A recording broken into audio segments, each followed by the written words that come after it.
Indian premier ലീഗിൽ ഗുജറാത്ത് ടൈറ്റൻസിനെതിരായ മത്സരത്തിനിടെ T20 ക്രിക്കറ്റിൽ 350 വിക്കറ്റ് നേടുന്ന രണ്ടാമത്തെ മാത്രം ഇന്ത്യൻ ബൗളറെന്ന സ്വപ്ന നേട്ടം സ്വന്തമാക്കി RCB താരം ഭുവനേശ്വർ കുമാർ.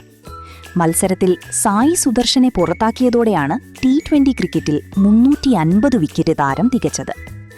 മത്സരത്തിൽ 18 പന്തിൽ 43 റൺസുമായി തകർത്തടിച്ച ശുഭ്മാൻ ഗില്ലിനെയും പരിചയസമ്പന്നനായ ജോസ് ബട്ട്ലറെയും ഭുവി മടക്കിയിരുന്നു.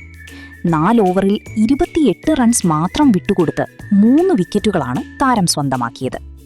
ഇതോടെ T20 ഫോർമാറ്റിൽ 350 തികയ്ക്കുന്ന ഇന്ത്യൻ താരങ്ങളുടെ പട്ടികയിൽ യുസ്വേന്ദ്ര ചഹലിനു പിന്നിൽ 2ാം സ്ഥാനത്ത് ഭുവി ഇടം പിടിച്ചു. 391 വിക്കറ്റുകളാണ് ചഹലിന്റെ പേരിലുള്ളത്.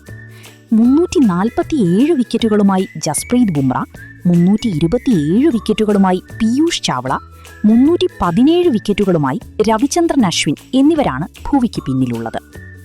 ഈ 3 വിക്കറ്റ് പ്രകടനത്തോടെ IPL 2026 പർപ്പിൾ ക്യാപ്പ് പട്ടികയിലും ഭുവനേശ്വർ മുന്നിലെത്തി.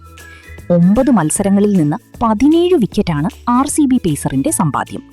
സീസണിൽ RCBയുടെ ബൗളിംഗ് ആക്രമണത്തിന്റെ നേതൃത്വം വഹിക്കുന്നത് ഭുവനേശ്വരാണ്. അതേസമയം മത്സരത്തിൽ 3 വിക്കറ്റ് നേടി തിളങ്ങിയെങ്കിലും ഗുജറാത്തിനെതിരെ RCB പരാജയപ്പെട്ടു. RCB ഉയർത്തിയ 156 റൺസ് വിജയലക്ഷ്യം 15.5 ഓവറിലാണ് ഗുജറാത്ത് മറികടന്നത്.